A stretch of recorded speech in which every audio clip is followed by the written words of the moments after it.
Hello and welcome back to Shakesyear. We are working on a funeral elegy, which is so uplifting. Actually, so far it's been pretty nice. We've been hearing about what a wonderful man Sir William Peter was, and he was the paragon of goodness, and if anybody wanted to know what goodness was, they could hold themselves up to him. And at the end of yesterday's stanzas, the author, John Ford, was saying, I could, but I'm not going to parse out his life and explain to you how he was a good man in every section of his life, which is also maybe a good thing because Sir William Peter was killed when he was 29, so there aren't necessarily that many sections of his life to take a look at. Today we're going to look at lines 83 to 104, and line 83 picks up, they're all going to pick up where the last one's left off, so sorry, I'm going to get really redundant in this whole thing.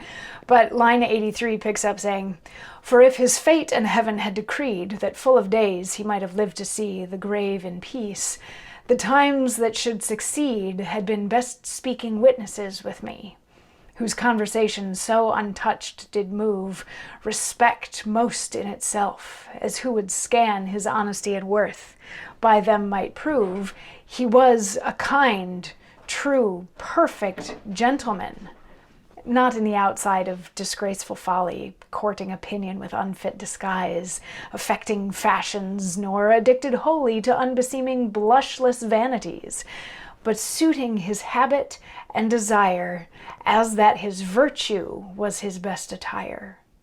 Not in the waste of many idle words cared he to be heard talk, nor in the float of fond conceit, such as this age affords, by vain discourse upon himself to dote. For his becoming silence gave such grace to his judicious parts, as what he spake seemed rather answers which the wise embrace, than busy questions such as talkers make."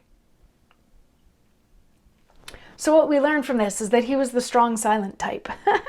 The beginning of these lines is a little bit more, he was an awesome guy, and if he had lived longer, we would have learned more about how he was awesome, and he was kind and true, and this wonderful gentleman, and he wasn't caught up in vanity or fashion or being silly and frivolous. He carried himself in such a way that his virtues were his best attire, and you could see his virtues coming a mile away. You could just see that he was a great man.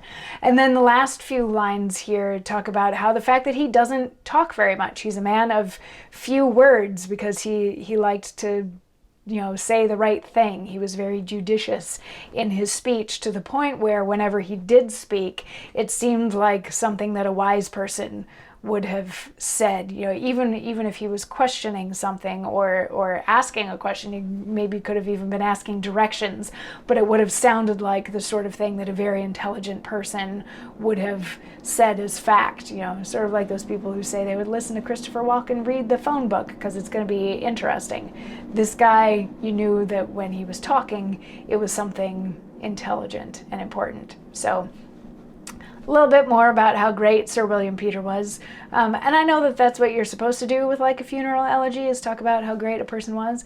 But if this is 586 lines of them just saying over and over again how great a gentleman he was, you might get a little drab. I hope it perks up a bit, as funeral elegies should. Anyway, I'll see you tomorrow for more. Mwah.